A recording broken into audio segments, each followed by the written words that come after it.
ప్రేమ పేరుతో దగ్గరైంది. నువ్వే నా తోడు, నేనే నీ తోడు అంటూ ఎన్నో భాషలు చెప్పింది. చివరికి ప్రియుడిని మోసం చేసి 16 లక్షలతో ఉడాయించింది ఓ యువతి.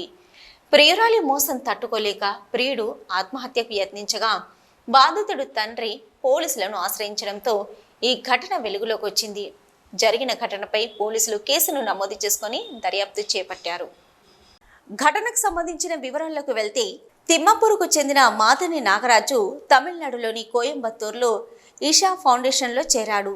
అక్కడ విశాఖపట్నం గాజువాకకు చెందిన సంధ్య ప్రియాంక అనే యువతితో పరిచయం ఏర్పడింది. ఆ పరిచయం కాస్త ప్రేమగా మారి సహజీవనం వరకు వెళ్ళింది. కొంతకాలం గడిచాక నాగరాజు ఆ యువతిని పెళ్లి చేసుకోవాలని కోరాడు.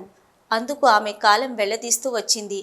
చివరకు గత కొద్ది రోజుల క్రితం తిమ్మాపూర్కు చేరుకొని ఇద్దరు తిమ్మాపూర్లోనే ఓ ఇల్లును అద్దెకు తీసుకుని సహజీవనాన్ని కొనసాగించారు.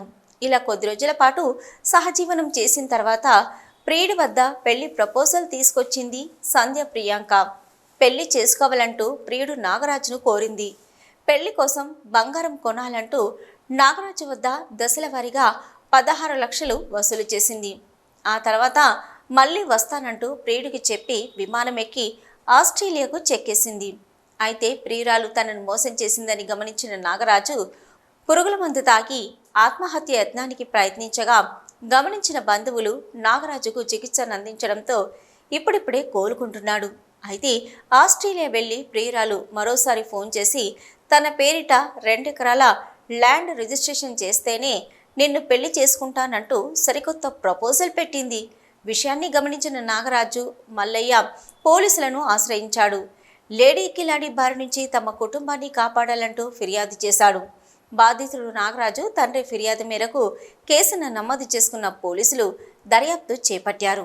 అయితే లేడీ కిలాడి నుంచి తమను కాపాడాలని బాధితుడి తండ్రి మల్లయ్య కోరుతున్నాడు. ఈషా ఫౌండేషన్కి పోయిండు. కోయంబత్తూరు ఉంటుంది ఈషా ఫౌండేషన్. అక్కడ ఒక 2 నెలలు మంచిగా ఉన్నాడు. 2 నెలల తర్వాత ఒక అమ్మాయిని ప్రేమించిండు. ఆ అమ్మాయి వాళ్ళ తమ్ముని సుధా ఈషా ఫౌండేషన్ తీసుకుని వచ్చింది.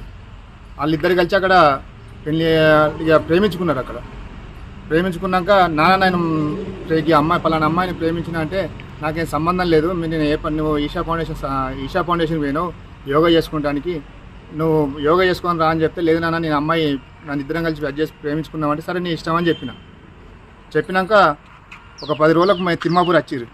తిమ్మాపూర్ వస్తే నేను ఇంట్లోకి రానియలే. ఎందుకు రానియలే అంటే నాకు కులం ఉంది కాబట్టి, అమ్మ నేను పెళ్లి చేసుకుని వస్తేనే నేను రానిస్తా కానీ నేను ఇంట్లోకి రాని అని చెప్పి వెళ్ళగొట్టిన. బయట ఒక 2-3 రోజులు ఉన్నారు. మళ్ళీ ఈషా ఫౌండేషన్కి పోయినారు. పోయి అక్కడ పెళ్లి చేసుకుంటామన్నారు.